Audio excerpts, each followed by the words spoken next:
नमस्कार, स्वागत है आपका हमारे चैनल रियल फैक्ट में और मैं हूं आपके साथ रीना पाल। देखिए, दिल्ली की सत्ता में आते ही बीजेपी ने अपना असली चेहरा दिखा दिया है।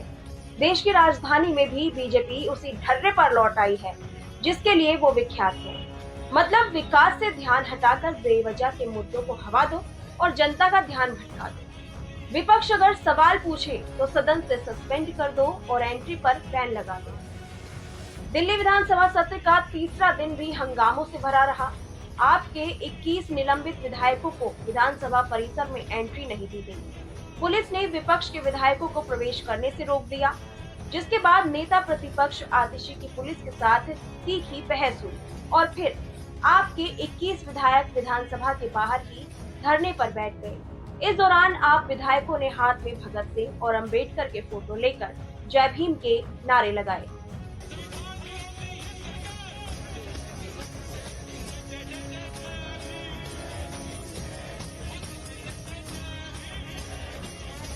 नेता प्रतिपक्ष आतिशी का कहना है कि उन्हें कोई नोटिफिकेशन ही नहीं दिया गया है।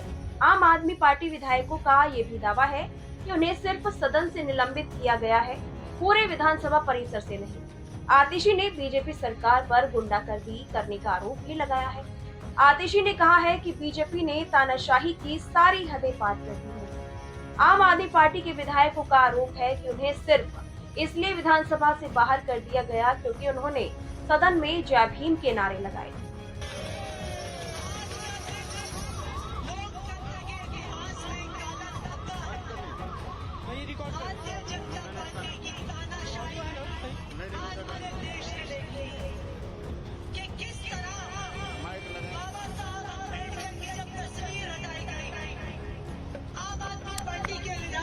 जय भीम के नारे लगाए तो आम आदमी पार्टी के 21 विधायकों को सदन से निष्कासित कर दिया। विधानसभा सत्र के तीसरे दिन जब सीएजी रिपोर्ट पर चर्चा हो रही थी, तब विपक्ष की तरफ से सिर्फ एक ही विधायक सदन में बैठा नजर आया, क्योंकि सिर्फ अमानतुल्लाह खान को ही सदन में एंट्री मिली थी। वो भी इसलिए क्योंकि जिस दिन उपराज्यपाल के अभिभाषण पर सदन में चर्चा हो रही थी, उस दिन अमानतुल्लाह खान विधानसभा में मौजूद नहीं थे। नहीं तो शायद उन्हें भी बाहर का रास्ता दिखा दिया जाता। दिल्ली विधानसभा सत्र में भारी हंगामे के बीच अब मामला राष्ट्रपति तक पहुंच गया है। नेता विपक्ष आतिशी ने राष्ट्रपति द्रौपदी मुर्मू को चिट्ठी लिखी है, जिसमें आतिशी ने आप विधायक दल के साथ राष्ट्रपति से तत्काल मिलने का समय मांगा है। आतिशी ने कहा कि विधानसभा परिसर के बाहर रोकना लोकतांत्रिक मूल्यों के खिलाफ है।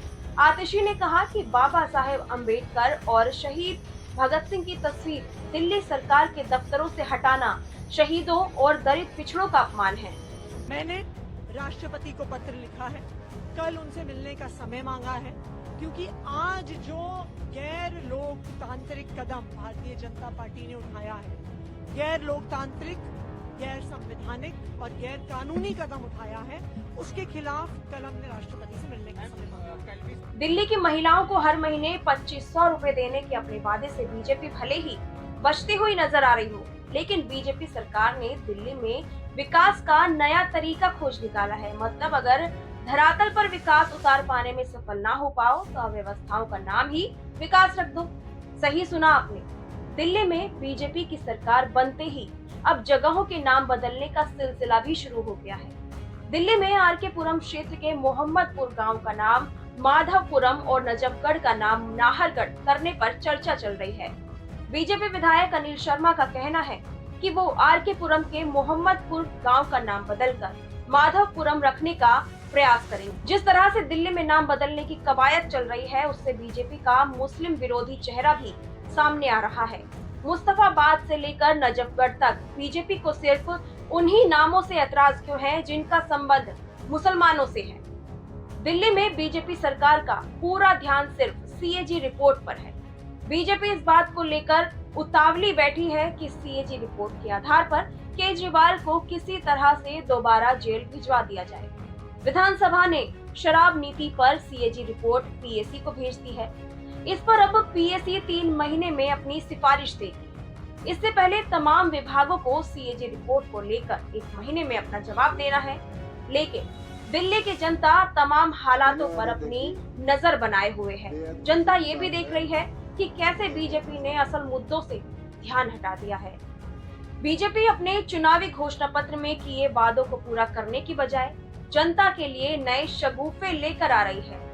वहीं अब बीजेपी की तरफ से विपक्ष की आवाज दबाने की भी पूरी कोशिश हो रही है। लेकिन जिस तरह आपके विधायकों ने आज दिल्ली विधानसभा के बाहर जोरदार प्रदर्शन किया है, उसे देखकर कहा जा सकता है कि आम आदमी पार्टी बीजेपी के इन अत्याचारों से दबने वाली नहीं है। तो आपको क्या लगता है कि नाम बदलने की राजनीति दिल्ली के काम आएगी? हमें कमेंट करके जरूर बताएं। साथ ही अगर आपको ये वीडियो अच्छी लगी हो तो इसे लाइक शेयर करना ना भूलें और साथ ही हमारे चैनल को भी सब्सक्राइब कर लें। धन्यवाद।